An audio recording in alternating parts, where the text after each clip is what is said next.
So what's one or two key gems that you haven't given us already that maybe you'd like to give to the audience here to help inspire and get them going towards a fantastic 2018? Who would like to start with that one? Passion and joy.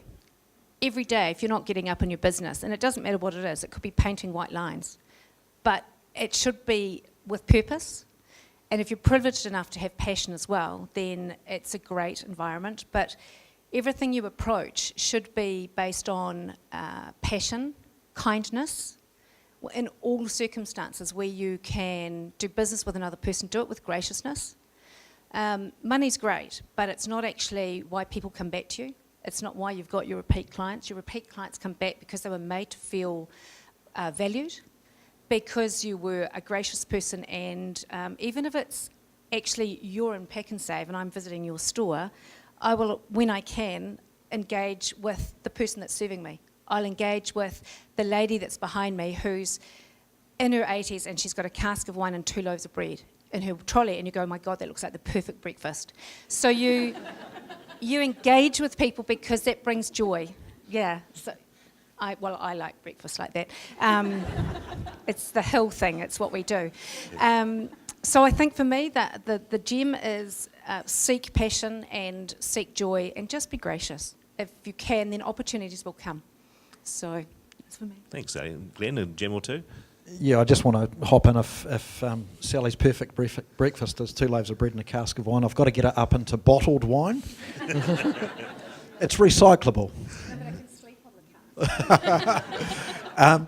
So I'd just like to come back to one of the things Sally mentioned earlier, and she was talking about values and living the values and making sure that your team are living the values and actually standing on those values and them having some meaning. When you truly live on your values, you will, as Sally said, you'll be prepared to turn a business away as a result. And you'll know you're not living your values when you are justifying an action that you shouldn't be taking, that's against your values, and you're finding a justification for it. Yeah, and that's when you're being expedient. And all I would say is that when you've got a values-based business, don't be expedient. Live your values. Your team want you to live your values. Your customers want you to live your values.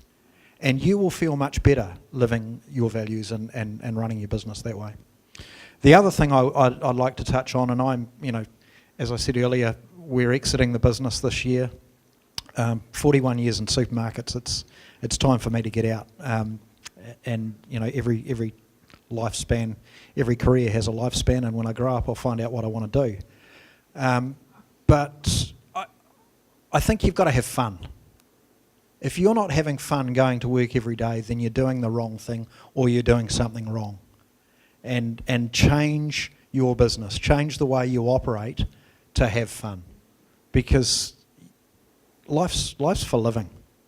We don't live to work, we work to live, and we've got to make sure that we enjoy ourselves, we enjoy the people that are around us, and we enjoy every interaction we can possibly have. I guess I probably go along with these two actually. Yeah, definitely the values and sort of, believing in them. And for me, it's making sure that my customers also know what my values are. Because I guess for me, being an independent clinic and, my values are very important. And that's the reason that people come to see me over, some of my competition. But yeah, and I guess part of what I also came out of doing these awards as well is being accountable for those values as well. And actually, recording them and having them on display so that your customers know where you stand on things, and it's a constant reminder to yourself as well of what you are trying to do in your business.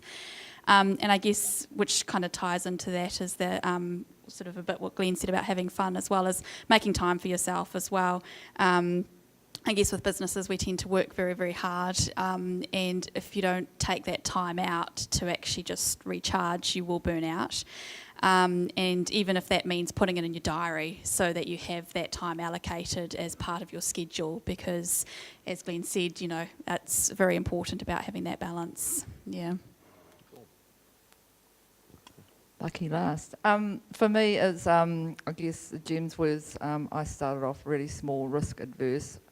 I didn't do your philosophy of if you want to do it, just do it. I just started off small place, small product, small market, checked it was going to work, and then gradually grew. And it was just us running the business to start with, and it was stepping stones. So starting off and then getting to the stage where now, I'm still working.